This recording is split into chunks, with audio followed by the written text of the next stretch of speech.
Well, hello everybody, Anna Sabramowicz here. I hope you're having a fabulous day. This video is the third part of a three-part series on where interactive storytelling adds a ton of value. I'm so glad you joined me. This one's going to be awesome, of course, but if you missed the other two videos, I'm going to link to them in the description below the video. Now, if you don't want to miss any of these, make sure you subscribe next time. Now, the reason I'm doing these videos is, as I said before, if you're somebody who wants to craft interactive stories, you want to flex that creative muscle, but you don't know exactly where this kind of experience augments current learning path or basically kicks one off, what I wanted to do is give you a whole bunch of resources on how to frame these kinds of experiences where, from my experience, I found they add a ton of value from the work that my students do in the community, where they're using them to augment what's already happening in an organization so that you can pitch these stories comfortably and also then be like, hey, now I got to work with Anna because I've got this awesome project. So, so you can jump on a strategy session with me. But hopefully that gets you excited. And hopefully you're finding these useful. So let me know in the comments if you do, or if you have any questions. I'd love to hear about it. So I have 4 fabulous tips for you. And make sure you stick around to the end so you hear all of the fabulous tips. And there's, like I said, there's 3 of these videos. So there's 12 tips total. You don't have to use all of them to smother somebody with why an interactive story is valuable, because they actually augment a lot of different things, whether it's virtual training, workshop live training, getting somebody to be excited about what's in the actual LMS, which most people are not. So if those things are important to you, stick around because this is going to be fun. All right. So first off, no bacon burned. This is where I think, and I know I'm being a little bit facetious there with the no bacon burned, but obviously one of the reasons we want to create simulations and scenarios is because we want people to practice making difficult decisions or decisions that are high stakes in a safe place. And that's fantastic. One of the things that I saw years ago was this awesome simulation by Allen Interactions, and it was about it was about somebody cooking in a kitchen, and if you put the things in the wrong order, then what would happen is you would, burn food, or it would be too cold, and then it wouldn't be good for you to share with other people. And so one of the goals of that interactive experience was for you to learn sequencing and things like that of in a kitchen. But what I want you to think about is that this applies to anytime you have resources that could be wasted. You are now creating an environment for somebody to practice wasting those resources in some ways over and over again without there actual being any waste or hurt or let's say personal repercussions. Because one of the things that I think is the worst thing to think about is, imagine you have people providing customer service and they're not very good at it because they haven't gone through enough situations to really start building that compassion and empathy with people and helping manage somebody as software and a person at the same time. The worst thing is to have somebody like that who is not confident and not good at it to go out onto the floor and actually have interactions with customers. That's dangerous, because we all know, if we've worked with retail, and I have, is a person who is angry and upset will tell 10 people, and a person who is happy will tell 1, right? So that can spread like wildfire. So I think those are the opportunities where we can create interactive stories that help people build empathy, that help people connect to the topic, that help people get invested in doing a great job and selling them on a future that could be theirs, without having these kinds of, events happen that affect our business negatively. So no bacon burned. Now, this is another one that I think where interactive storytelling is awesome, is just fantastic. It's called difficult topics. So not all of us are going to craft, things about suicide, which I've seen interactive stories about suicide, or bullying, or date rape, or, there's lots of, but the thing is, there's a ton of topics that are difficult that are not even that extreme, like firing somebody. I mean, it's not it's not on par with suicide or anything, or helping somebody get through that, but that's still a very difficult thing. Or even giving feedback, like, when somebody's performance isn't awesome and you have to address it. Like, those are all difficult topics. And I think that one of the things that you really get fabulous results with is that with an interactive story, somebody can explore approaches that aren't necessarily their own, that they wouldn't consider in the real world, because they might be too difficult for them belief-wise to even do, where they don't believe somebody should speak out, where they don't believe somebody like them should handle it.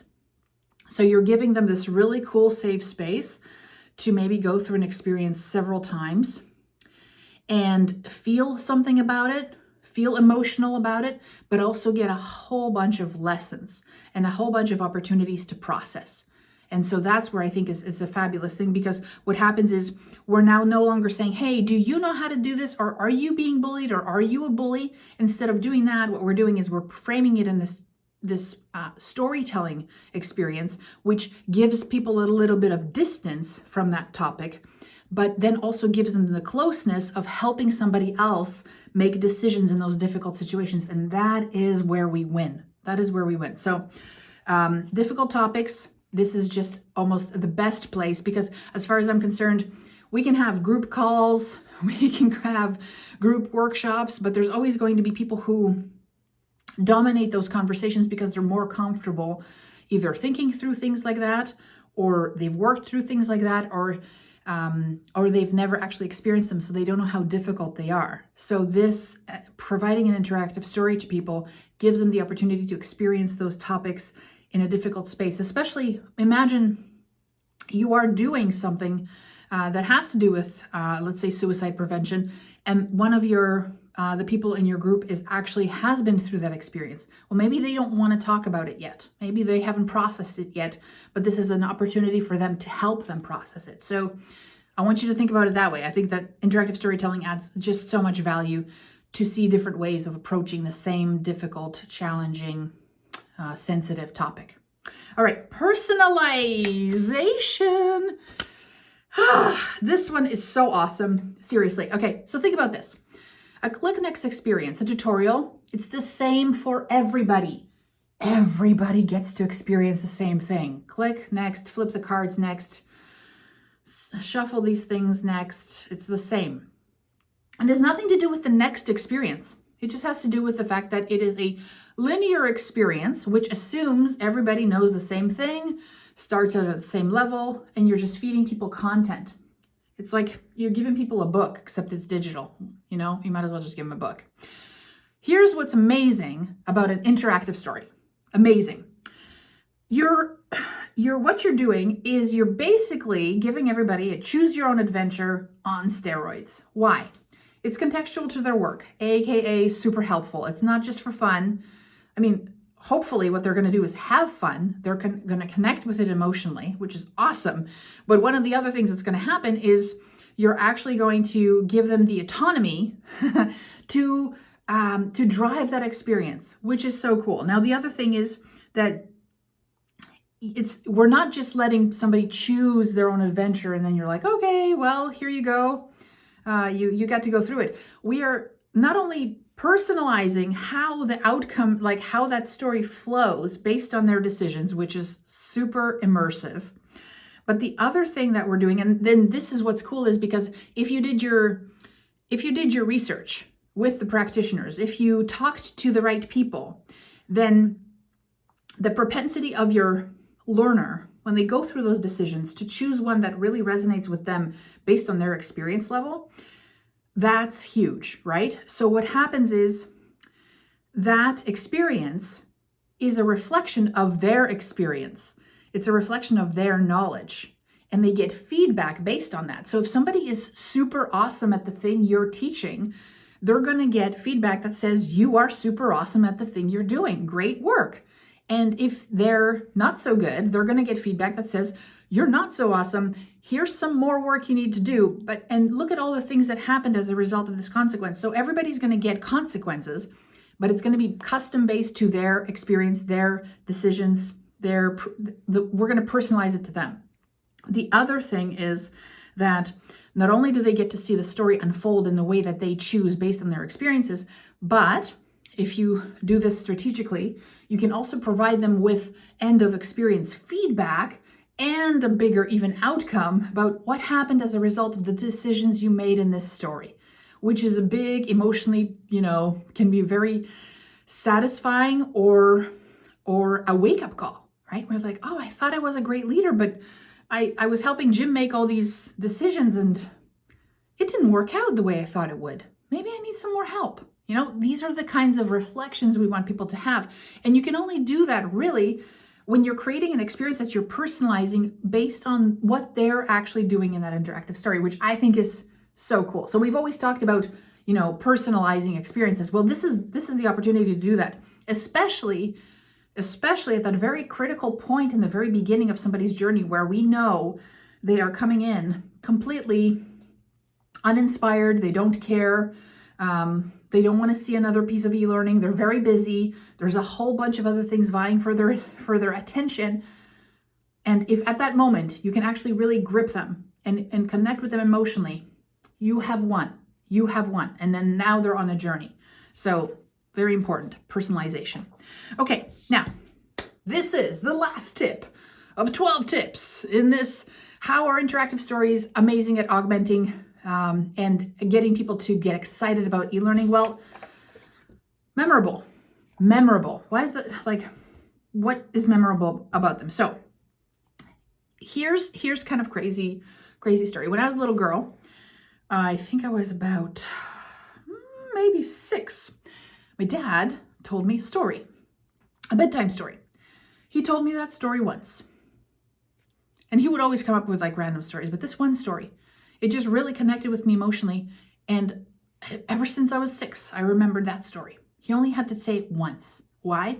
Because it really resonated with me and my brain just went click and it stuck. It's stuck. Isn't that nuts? That's what great stories do. If you craft a really meaningful story and it connects with somebody on a deep emotional level by creating a character that they care about, creating a context and a goal that people are like, oh, yeah, that could be me. I would go for that. If you do that, that story will stick with that person forever. It'll be a lesson forever. And I know you probably have a story like that in you. So think about that concept. Now, imagine if we could do that for the things we're trying to teach people.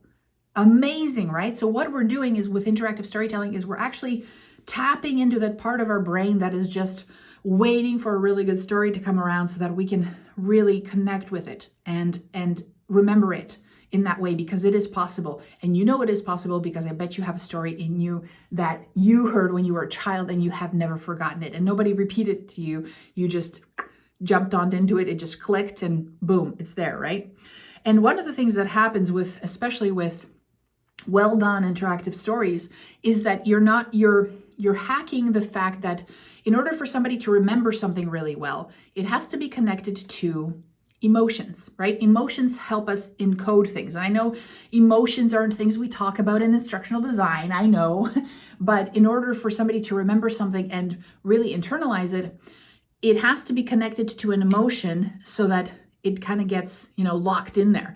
And that's one of the cool things with interactive stories is that we're hacking emotions. We're taking things like decisions, which are difficult, and conflict, which creates a certain amount of emotion. And then we're also showing some juicy consequences based on that. We're taking everything basically that happens in the real world and amplifying it, turning it up to 11, as they say, because we're trying to get through this person through this screen and connect with them in a way that helps them connect with our hero, helps them connect with the message, and helps them connect with that journey so that at the end of it, they're inspired and they want to take the next step because they see the future that could also be theirs. That's really what we're trying to do. So, was that memorable or what? All right, so everybody, I hope you enjoyed these 12 tips. Like I said, the goal is for you to have this repertoire, have a repertoire of fabulous reasons why storytelling, especially interactive storytelling that combines these ideas of not only storytelling, but also agency, the power to choose, also game elements, also UX, UI elements, all of these things to create this beautiful product.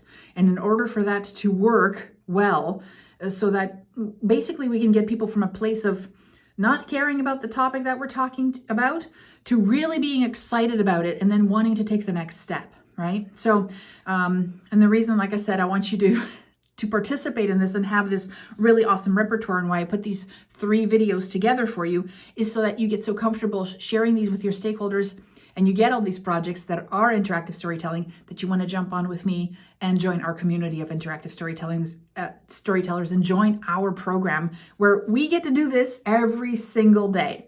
So underneath the video, there'll be a link to my calendar where you can book a strategy session with me so that we can talk about what it takes to develop these interactive stories and how I can support you.